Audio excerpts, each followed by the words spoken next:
नमस्कार सभी को, स्वागत है आपका इस YouTube चैनल में। यहाँ हम रीट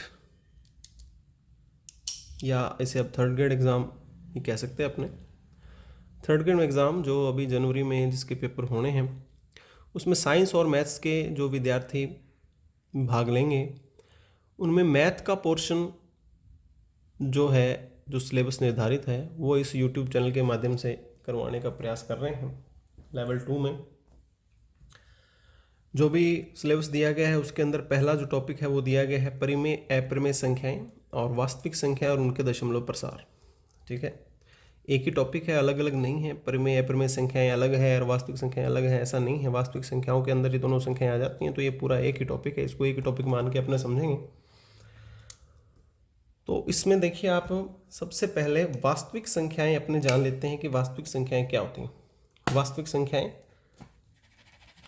कई बच्चों को बेसिक सा ये टॉपिक है तो ध्यान भी होगा, लेकिन अपने बेसिक से यही लेकर चलेंगे, ये मान के चलेंगे कि कुछ भी नहीं अपने को पता, वहाँ से अपने इसको बताना शुरू करेंगे। तो वास्तविक संख्याएं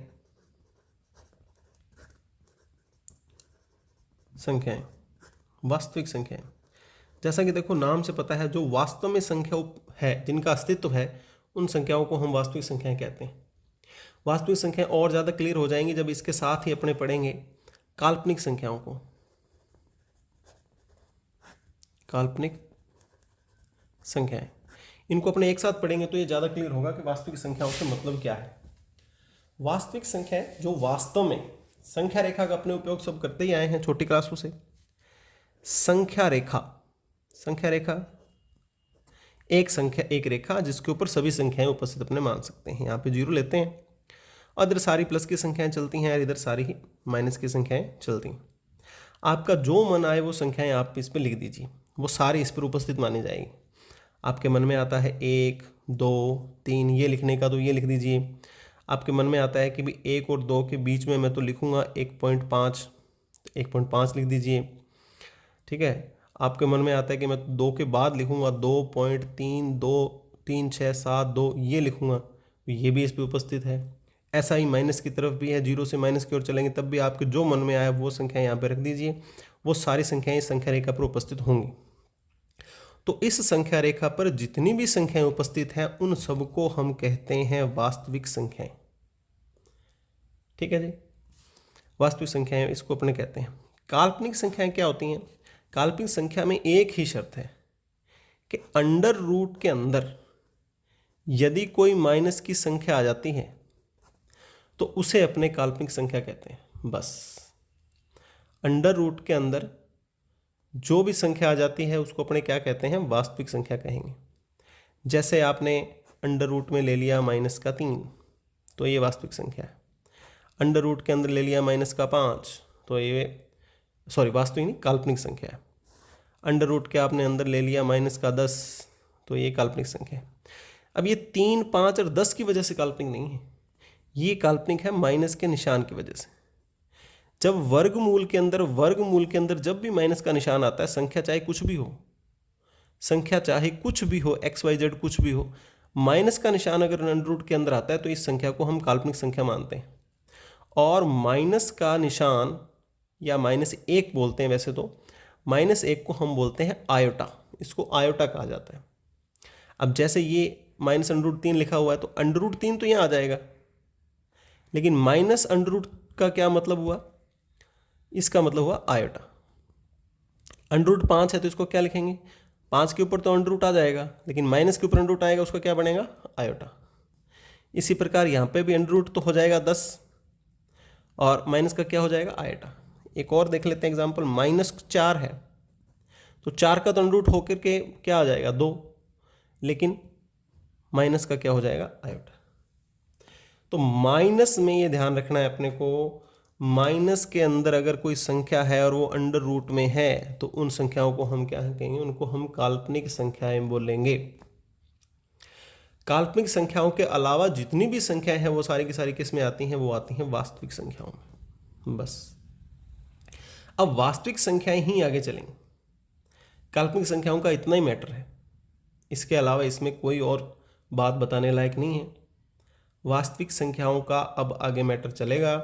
वास्तविक संख्याओं के प्रकार चलेंगे, उसमें परिमेय, अपरिमेय और बाद के जो इंपॉर्टेंट टॉपिक है, जो इंपॉर्टेंट बातें हैं, जो एग्जाम की दृष्टि से बहुत इंपॉर्टेंट है, वो इसमें आएंगे। ठीक है, चलिए अब अपने चलते हैं परिमेय संख्या। वास्तविक संख्याएं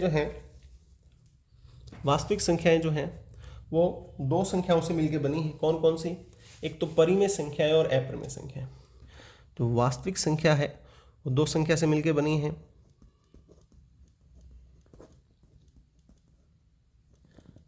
परिमेय संख्याएं और अपरिमेय संख्या। ठीक है जी, इनको मिलाकर के बनती है वास्तविक संख्या। परिमेय संख्या और अपरिमेय संख्या, इनको डिटेल में अपने देखेंगे और समझेंगे।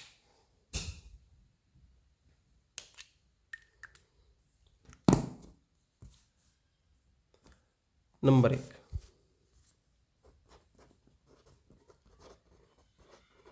परिमेय संख्याएं। आसान सी परिभाषा है, छोटी क्लासों से पढ़ते आए हैं। जो संख्या p बटा q के रूप में लिखी जा सकती है उसको परिमेय संख्या कहते हैं। जो संख्या बटे में लिखी जा सकती है उसको परिमेय संख्या कहते हैं। कोई चीज ऊपर हो, कोई संख्या नीचे हो, बटे में लिखी गई तो वो उसका मतलब वो परिमेय संख्या है। ऊपर वाली संख्या को हम क्या कहते हैं? जो बटे के ऊपर हो तो उसको अंश कहते हैं, और नीचे वाले क्या कहते हैं? हर कहते हैं। जो संख्या अंश और हर के रूप में लिखी गई है वो परिमेय संख्या है। शर्त होती है इसकी परिभाषा जब अपने पढ़ते हैं तो एक शर्त भी होती है कि q जो है वो 0 नहीं होना चाहिए, बाकी कुछ भी हो सकता है। p के ऊपर तो देखो कोई भी शर्त नहीं है, p 0 भी हो सकता है, प्लस का भी हो सकता है, माइनस का भी हो सकता है, कुछ भी हो सकता है। ठीक है, p कोई भी पूर्णांक हो सकता है, पूर्णांक। q जो है वो कोई भी पूर्णांक हो सकता है,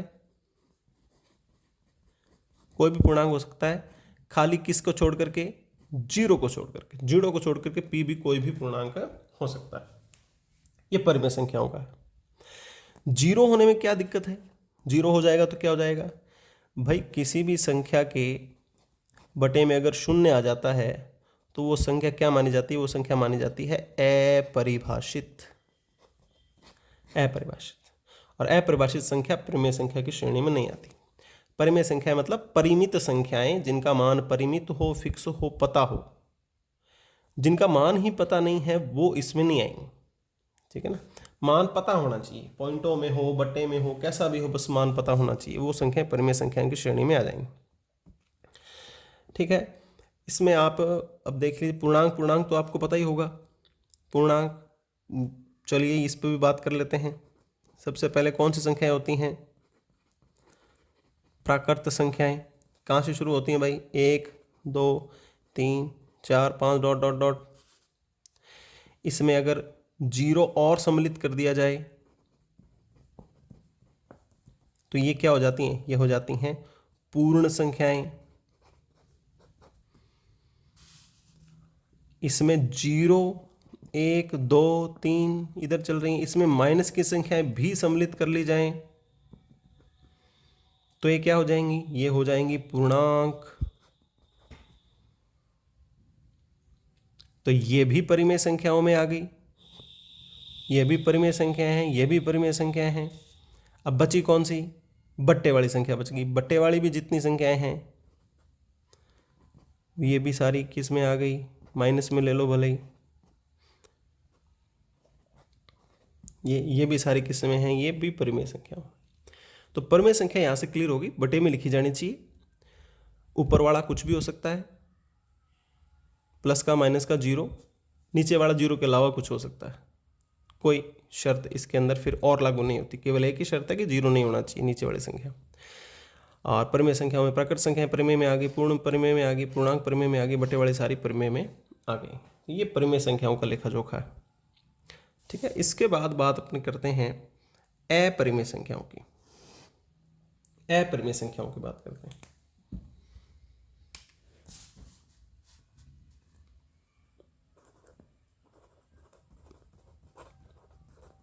अपरिमेय संख्याएं।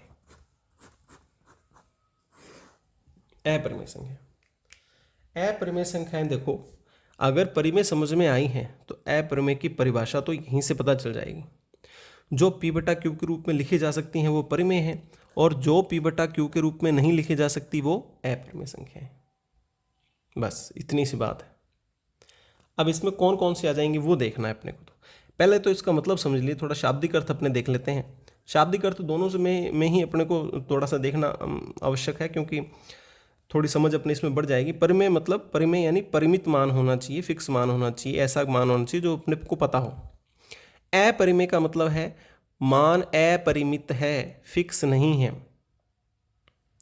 आप पूरा पूरा मान पता नहीं कर सकते संख्या का किसी का, इसलिए वो अपरिमेय संख्या कहलाती है। जैसे कि सबसे आसान अपरिमेय संख्या, सबसे प्रसिद्ध अपरिमेय संख्या वो है पाई। पाई का मान विभिन्न वैज्ञानिकों ने विभिन्न कंप्यूटरों द्वारा खरबों अंकों तक, दशमलव के बाद खरबों अंकों तक निकाल दिया गया है, लेकिन उसके बाद भी मान उसका अभी भी पड़ा है, पूरा अभी भी नहीं निकल पाया है ना। पाई का मान ज़्यादातर अपने क्या मानते हैं, 3.14, लेकिन ये 3.14 नहीं है, इसके आगे ये चलता रहता है। तो पॉइंट के बाद मान रुक नहीं रहा है, रुक नहीं रहा है, इसका मतलब मान इसका परिमित नहीं है, सीमित नहीं है, फिक्स नहीं है, इसलिए ये किस में चली गई, ये चलेगी अपरिमेय संख्याओं की श्रेणी में चली गई। तो सबसे पहला, सबसे आसान एग्जांपल अपरिमेय संख्या बताइए, पाई। दूसरा अपरिमेय संख्या का उदाहरण, अंडर रूट के अंदर अपूर्ण वर्ग संख्या हो। अपूर्ण वर्ग संख्या, पूर्ण वर्ग जिसको पता है वो अपूर्ण वर्ग भी जानता है। पूर्ण वर्ग संख्याएं जो किसी का वर्ग होके आई है ना, पूर्ण वर्ग भी बता देते हैं। देखो, पूर्ण वर्ग संख्याएं कौन कौन सी है भाई? पूर्ण वर्ग संख्याएं हैं 4, 2 का वर्ग होके आई है 9, 3 का वर्ग है 16, 4 का वर्ग है 25, 5 का वर्ग है। ये पूर्ण वर्ग संख्या है। इनको छोड़ दो तो जो बची वो सारी क्या है, अपूर्ण वर्ग संख्या है। ठीक है, तो नंबर 1 पाई, नंबर 2 अपूर्ण वर्ग अगर कोई भी संख्या है, जैसे √2 है, √3 है, √5 है, √6 है, ये सारी की सारी ये भी किस में चली जाती हैं, ये भी अपरिमेय संख्याओं की श्रेणी में चली जाती हैं। ठीक है, नंबर 3, अगर घन लगा है, घनमूल का निशान, ये घनमूल का निशान, अगर घनमूल का निशान है तो और अंदर क्या है, अंदर है पूर्ण घन संख्या जो नहीं है, यानी अपूर्ण घन संख्या, अपूर्ण घन संख्या अगर कोई अंदर है तो वो भी किस में चली जाएगी, वो भी अपरिमेय श्रेणी में चली जाएगी। अब अपूर्ण घन संख्या कौन सी, पहले पूर्ण घन संख्या कौन सी है, ये देखो पूर्ण घन संख्या कौन सी है, जो किसी का घन होके आई है ना। जैसे 8 किसका घन होके आई है भाई, किसका घन होके आई है 8, 2 का। 8 के बाद 27 किसका घन होके आई है, 3 का। 27 के बाद 64 किसका घन होके आई है, 4 का। तो ये तो पूर्ण घन संख्याएं होंगी, इनको छोड़ दो आप, है ना। घनमूल हो और अंदर कोई भी अपूर्ण घन संख्या आ गई, जैसे मान लो आ गई 7, तो ये भी किस श्रेणी में चली जाएगी, ये भी अपरिमेय संख्याओं की श्रेणी में चली जाती है। तो ये परिमेय और अपरिमेय संख्याओं का सारा लेखा जोखा है। अब मेरे ख्याल से तो कोई चीज़ इसमें बची तो नहीं है। ठीक है, अब अपरिमेय और परिमेय संख्याओं का एक चीज़ और रह गई अपनी, और वो सबसे इंपॉर्टेंट टॉपिक है अपना परिमेय अपरिमेय संख्याओं में। वो क्या है, दशमलव प्रसार के आधार पे अपने को बताना है कि परिमेय संख्या और अपरिमेय संख्याएं कौन सी। दशमलव प्रसार के आधार पे, दशमलव प्रसार देख के, ये देखो अभी तक हमने कोई भी दशमलव की संख्या नहीं ली है, ये खाली एक इसका उदाहरण लिया है, और ये भी अभी जो है वो पूरा इसके बारे में बात नहीं की अपने। परिमेय संख्याओं में और अपरिमेय संख्याओं को दशमलव की संख्या नहीं ली है। दशमलव की संख्या कोई आ जाए तो हम कैसे निर्धारित करेंगे कि वो परिमेय है या अपरिमेय? इसके बारे में अपने को थोड़ा और देखना है।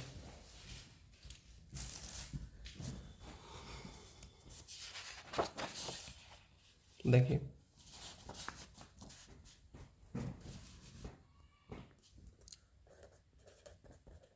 दशमलव प्रसार के आधार पर परिमेय और अपरिमेय संख्या, परिमेय व अपरिमेय संख्या, ये अपने देखेंगे। ठीक है, देखिए दशमलव प्रसार जो है वो दो प्रकार का होता है। एक दशमलव प्रसार होता है शांत दशमलव प्रसार, और एक दशमलव प्रसार होता है अशांत दशमलव प्रसार। शांत दशमलव प्रसार जो दशमलव के बाद कुछ स्थानों तक चल करके और रुक जाता है, जैसे ये 4 स्थानों तक चला है और रुक गया, उदाहरण अपने चलो बाद में लेंगे। ये क्या है, ये दशमलव के बाद कितने स्थानों तक चलेगा ये पता नहीं चलता है, डॉट डॉट डॉट डॉट लगा हुआ मिलेगा। डॉट डॉट डॉट का मतलब ये है कि ये रुक नहीं रहा है। ठीक है, दशमलव प्रसार के आधार पर परिमेय और अपरिमेय संख्या समझ रहे हैं। कितने प्रकार के प्रसार होते हैं? शांत और अशांत 2 प्रकार के प्रसार होते हैं। अब शांत का तो आपको पता चल गया, शांत क्या है, जो दशमलव के बाद कुछ स्थानों तक चल करके रुक जाए। उदाहरण इसके अपने देख लेते हैं, जैसे 35.27332 शांत दशमलव प्रसार है। दशमलव के बाद 4 अंकों तक चला और रुक गया। 5.387325 6 अंकों तक चला रुक गया। 0.3 पॉइंट के 1 स्थान तक चला रुक गया। ये सारे प्रसार कैसे हैं? शांत हैं। अशांत प्रसार देख लीजिए आप। अब अशांत प्रसार देखेंगे,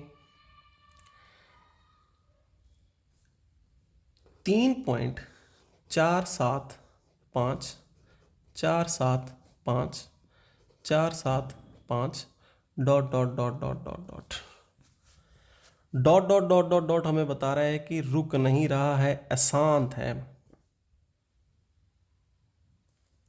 एक और है 5.678 325 1 2 3 4 6 8 dot dot dot dot dot, ये भी अशांत है। दोनों अशांत है, लेकिन फर्क है एक, पता चल गया होगा आपको क्या फर्क है। इस प्रसार में कोई संख्या या संख्या का समूह जो है वो बार बार आ रहा है, आवर्ती हो रही है उसकी। इसमें ऐसा कुछ नहीं है, ये रैंडम चल रही है। मतलब ये आप ये नहीं बता सकते, इसमें आप ये नहीं छांट सकते कि ये संख्या या ये समूह बार बार आ रहा है। तो ये भी आसान डॉट डॉट डॉट के कारण है, ये भी आसान, लेकिन इनमें अंतर है। ये कौन सी अशांत है भाई? ये है आवर्ती अशांत।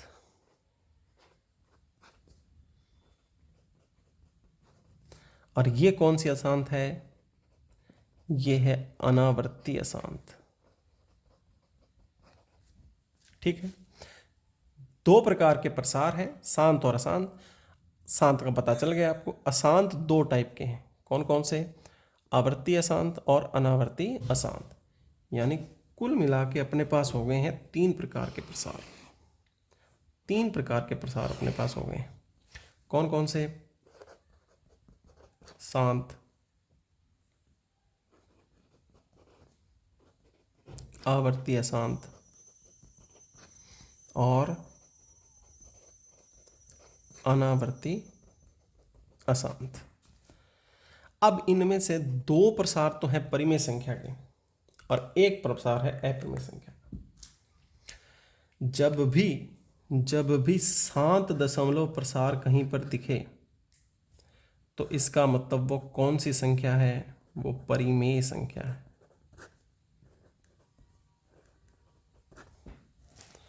और जब भी आवर्ती अशांत प्रसार दिखे वो भी कौन सी संख्या है? वो भी परिमेय संख्या है। शांत दशमलव प्रसार, परिमेय संख्या, आवर्ती अशांत, परिमेय संख्या। अपरिमेय संख्याओं के हिस्से में आया सिर्फ एक, कौन सा?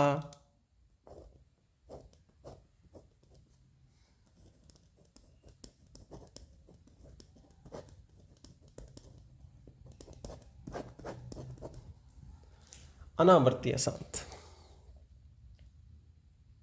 बस ये अगर चीज़ आपके समझ में आती है तो बहुत सारे प्रश्न जो हैं वो, मेरे ख्याल से ये जो टॉपिक अपने आज कर रहे हैं इसमें सबसे इम्पोर्टेंट पार्ट यही है कि दशमलव संख्या का प्रसार देख करके आप बता पाओ कि संख्या परिमेय है या अपरिमेय।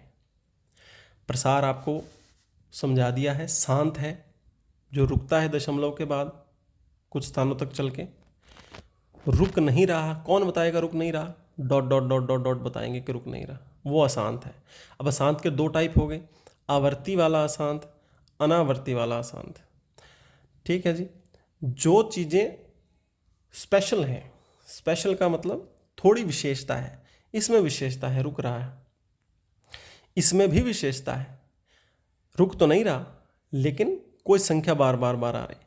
जो विशेषता वाले हैं वो किस में चले जाएंगे? वो परिमेय संख्या में चले जाएंगे।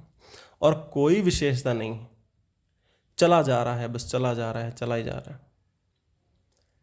कोई पैटर्न नहीं है, कोई कुछ नहीं है, रुक नहीं रहा, चला जा रहा है, तो वो किसकी श्रेणी में आता है? वो अपरिमेय संख्याओं की श्रेणी में आता है। ठीक है, इतना अपने समझ में अगर आ गया है तो फिर अब इसके जो प्रश्न और उत्तर हैं वो अगली वीडियो में बताए जाएंगे। प्रश्न उत्तर जब करेंगे तो ये चीज़ें फिर से रिपीट हो जाएंगी अपनी। ये जो भी ये कहानी बताई है, ये सारी की सारी जो कल अपने प्रश्न, अगली वीडियो में जो प्रश्न करेंगे उस प्रश्नों में ये पूरा का पूरा रिपीट हो जाएगा। ठीक है, और अभी फ़िलहाल यहाँ तक अपने छोटा सा पार्ट जो है वो इसका अपने पूरा किया है। अगली वीडियो में इसके प्रश्न उत्तर करेंगे तो आपका काफ़ी हद तक ये टॉपिक क्लियर हो जाएगा जी। ठीक है, धन्यवाद। चैनल नया है, थोड़ा सब्सक्राइब कर देना और शेयर कर देना। Thank you.